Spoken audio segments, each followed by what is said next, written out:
We had a monster weekend from one of the Cardinals hitters. Let's talk about it next on Fantasy Baseball Today in 5.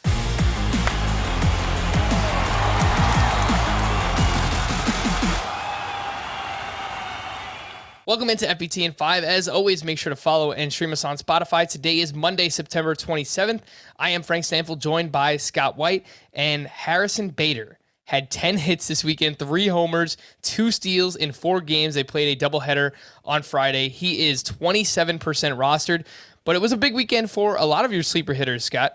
Ian Happ hit another home run, Lane Thomas hit another home run, and Kyle Farmer had 4 more hits this weekend, including a home run on Sunday. How would you rank that group? Bader, Happ, Lane Thomas, Kyle Farmer. Well, that would be the order, actually. I moved Bader to the top of that group with just the amazing performance he had this weekend. And Cardinals matchups are pretty favorable. I don't have them as one of the teams with the 5 best matchups, but they might be number 6. They miss both Corbin Burnes and Freddy Peralta in the Brewers series. Still has to face Woodruff, but that's basically the only tough pitcher they're facing all week. And Bader was showing signs of heating up even before this weekend. So I would get him in there anywhere you need an outfielder. All right, let's hit some news and notes from the weekend. Shane Bieber made his return on Friday against the White Sox. He threw 3 perfect innings with 3 strikeouts. However, he only threw 34 pitches. Would you use him in the final week of the season? He is at the Kansas City Royals. It's a good matchup.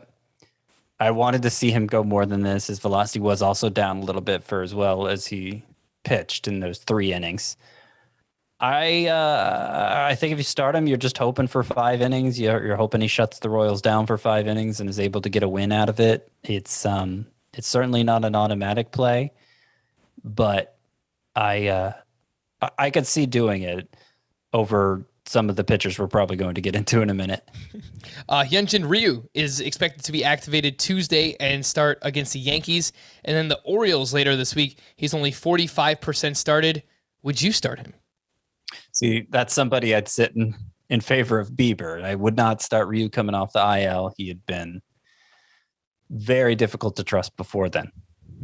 Jameson Taillon is also coming off the IL. He will oppose Hyun-Jin Ryu, so he's at the Toronto Blue Jays and versus Tampa Bay this week. He's only 30% started.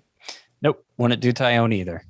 All right, let's mention Joe Ryan was placed on the bereavement list this weekend and will not make his next start until Thursday. So originally he was projecting to be a 2-star pitcher. Now he's starting Thursday against the Tigers, yet you still do like him in that matchup. I do. I'd still consider him my top sleeper pitcher for this upcoming week. He was a distant number 1 back when he was in line for 2 starts, and both of the matchups were favorable. So it's unfortunate that he had to be pushed back to Thursday and is making only the 1 start, but I still think it's a start most people would want to take advantage of with how good Joe Ryan's looked since getting called up. That's somebody who I would start over Shane Bieber, for instance. I guess we're going to have a Bieber line here for the rest of the podcast. And Joe Ryan is over the Bieber line.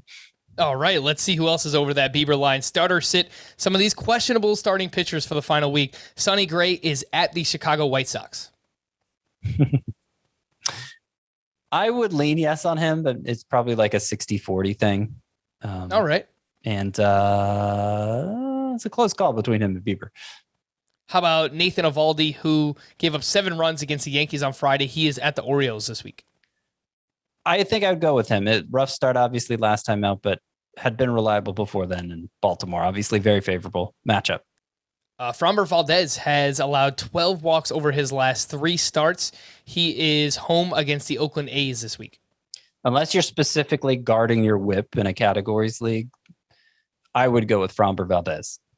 The pitcher who will oppose him is Sean Manaea, who was very good in his most recent start against the Astros. 7 innings, 1 run, 8 strikeouts, but at Houston again this week. Would you start or sit Manaea? Really hit or miss lately, has Manaea been. And that matchup is pretty scary. So I'd avoid Manaea if possible. Tristan McKenzie allowed 10 earned runs this past week in just 6 2/3 innings pitched. However, he's at the Texas Rangers this week, which is one of the best matchups. So what do we do with McKenzie? arguably the single best matchup. But yeah, I mean, he let us down so badly this past week. He looked like a sure thing, and he had the 2-start week coming up. So everybody started McKenzie, and he lost some people the championship this past weekend. So I'd be reluctant to turn to him again at Texas. I think that's somebody who would be below the Bieber line for me. Freddy Peralta has a 4.70 ERA in 5 starts since returning from the IL. And the problem, he is at the Dodgers in the final week. That is a problem. I mean, workload hasn't been an issue for Peralta. The Brewers have let him pitch, and the previous 2 starts before this one over the weekend, he got 9 strikeouts in each of them. But that matchup, man, I'd definitely start Peralta in a relief pitcher spot in a points league. If I needed strikeouts in a categories league, I would probably start Peralta. But otherwise, I might sit him.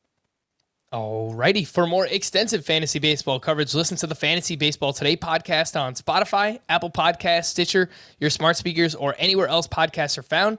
And thanks for listening to Fantasy Baseball Today in 5. If you enjoyed the pod, please leave a 5-star review on Apple. We'll be back again on Wednesday morning. Bye-bye.